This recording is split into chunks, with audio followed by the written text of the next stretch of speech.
Welcome all, Joshino here. Today I have some footage of the NC's Phoenix, their camera-controlled Empire-specific rocket launcher, being mostly used as a sniper rifle. This also sparked in my head the topic of different forms of fun in Planetside 2, and so I'm going to talk about the several different strands or avenues for fun, F-U-N, there are in the game. Briefly, I'd like to say that I think as a sandbox game, with an emphasis on player initiatives and the vast amount of toys in the game, I think there are lots of them. So first of all, going over the Phoenix itself, which as a sniper doesn't one-hit kill and is particularly hard to get 2 hits, unless someone stays still. It isn't the infantry killing monster the original was, which had a 1-hit kill, plus it is a weapon that whilst good against air, isn't all too practical for the times you miss. Also against vehicles on your own, you often just scare them off more than anything, so using this weapon may not exactly be all too useful. However, oh boy is it fun, with a capital F! It is so satisfying to follow the projectile all the way across the map and to spot a sniper and be taken all the way into their head. It is even more satisfying when you get the kill marker as they were previously hurt.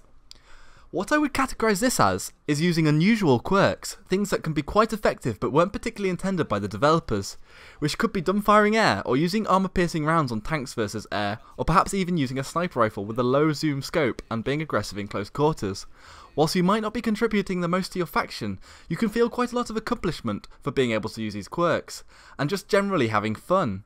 Another of the lines of fun, which I still sometimes go and be a part of, is Platoon play as a soldier.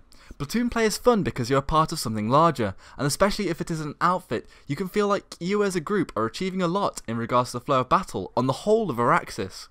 Because with your numbers, you can have a big impact. Also, Platoon play is fairly relaxed unless you are a part of an advanced squad. You also have a lot of pressure lifted from needing to look at the map and knowing where to go. Basically, you can relax and just follow orders.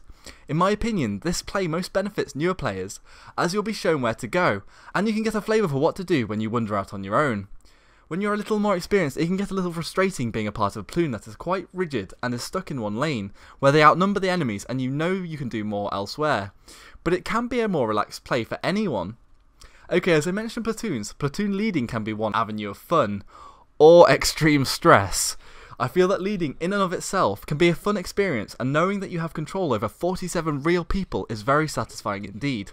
Also, there is fun in knowing the movements of the map, making efforts to intercept enemy pushes or crashes, and you can almost treat the game like a strategy game.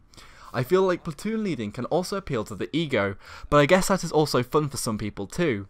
Squad play in my opinion is a little more intense than platoon play, as you won't usually stay too long at a base, especially if you aren't needed because your numbers can be more of a supplement to the existing fight more than anything else, and can be quite frantic moving from base to base. But intense squad play like this with non-stop action can be very fun, and as a tipping point in a lot of stalemates, you can feel a lot of achievement in breaking a siege, pushing up to a Sunday or other smaller objectives. As a bit more of an experienced player, I really enjoy this type of frantic squad play.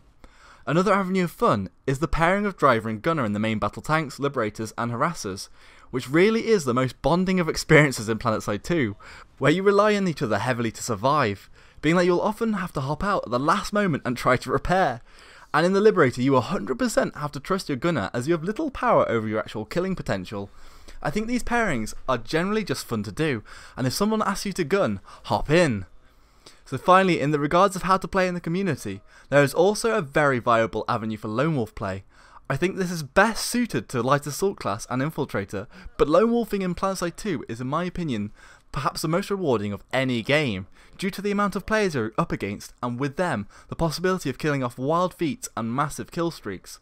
I have a few of these getting into crowds and being a nuisance, and Mukas is another one that gets extreme kill streaks. But when people say that Planetside 2 is not a place for lone wolves, I would highly disagree, as it is just another in the mass of avenues of play.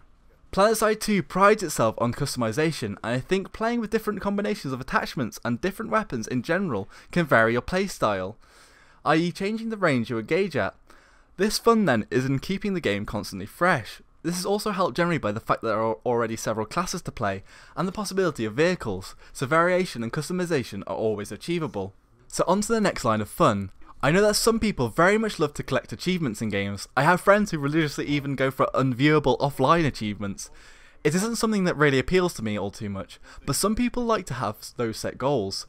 And in Planetside 2, the Araxian medals give a goal that isn't too hard to reach, and I'm sure people enjoy to collect them all, and their sense of fun is in their achievement.